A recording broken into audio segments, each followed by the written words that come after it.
یہ رات کا آخری پہر تھا۔ سردی تھی کہ ہڈیوں کے اندر تک گھسی جا رہی تھی۔ بارش بھی اتنی تیز تھی جیسے آج اگلی پچھلی کسر نکال کر رہے گی۔ میں اپنی کار میں ڈیوٹی سے گھر واپس آ رہا تھا اور کار کا ہیٹر چلنے کے باوجود سردی مجھے محسوس ہو رہی تھی۔ دل میں ایک ہی خواہش تھی کہ بس جلد از جلد گھر پہنچ کر بستر میں گھس کر سو جاؤں۔ مجھے اس وقت کمبل اور بستر ہی سب سے بڑی نعمت لگ رہے تھے۔ سڑکیں بالکل سنسان تھیں، حتیٰ کہ کوئی جانور بھی نظر نہیں آ رہا تھا۔ لوگ اس سرد موسم میں اپنے گرم بستروں میں دب کے سوئے ہوئے تھے۔ جیسے ہی میں نے کار اپنی گلی میں موڑی تو مجھے کار کی روشنی میں بھیگتی بارش میں ایک سایہ نظر آیا۔ اس نے بارش سے بچنے کے لیے سر پر پلاسٹک کے تھیلے جیسا کچھ اوڑھا ہوا تھا اور وہ گلی میں کھڑے پانی سے بچتا بچاتا آہستہ آہستہ چل رہا تھا۔ مجھے شدید حیرانی ہوئی کہ اس موسم میں بھی کوئی شخص اس وقت باہر نکل سکتا ہے،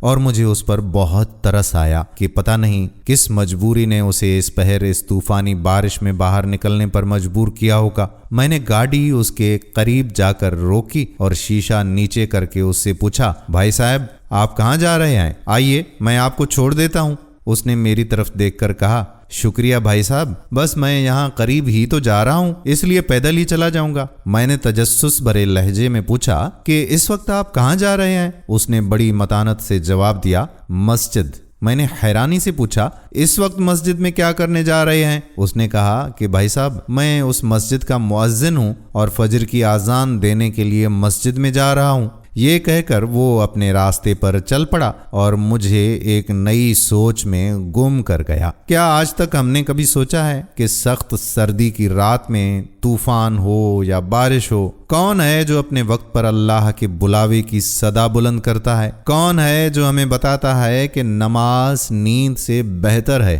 کون ہے جو یہ اعلان کرتا ہے کہ آؤ نماز کی طرف، آؤ کامیابی کی طرف؟ اور اسے اس کامیابی کا کتنا یقین ہے کہ اسے اس فرض کے ادا کرنے سے نہ تو سردی روک سکتی ہے اور نہ ہی بارش۔ جب ساری دنیا اپنے گرم بستروں میں نیند کے مزے لے رہی ہوتی ہے، وہ اپنے فرض کو ادا کرنے کے لیے اٹھ جاتا ہے۔ تب مجھے علم ہوا کہ یقیناً ایسے ہی لوگ ہیں جن کی وجہ سے اللہ تعالی ہم پر مہربان ہے، اور انہی لوگوں کی برکت سے دنیا کا نظام چل رہا ہے۔ میرا دل چاہا کہ نیچے اتر کر اسے سلام کروں، لیکن وہ جا چکا تھا، اور تھوڑی دیر بعد جیسے ہی فضا اللہ اکبر کی صدا سے گونجی، میرے قدم بھی مسجد کی جانب اٹھ گئے۔ آج مجھے سردی میں مسجد کی طرف چلنا گرم بستر اور نیند سے بھی اچھا لگ رہا تھا۔ اللہ کریم سے دعا ہے کہ اللہ کریم ہمیں 5 وقت نماز با جماعت پڑھنے کی ہمت، طاقت اور استطاعت عطا فرمائے۔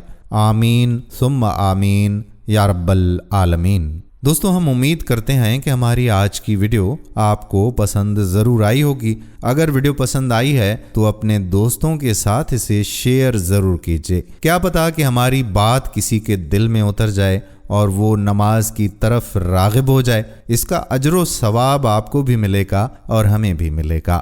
آنے والی ویڈیو تک آپ کا اپنا میزبان قادر بخش کلہوڑو آپ سے اجازت چاہتا ہے۔ اللہ حافظ۔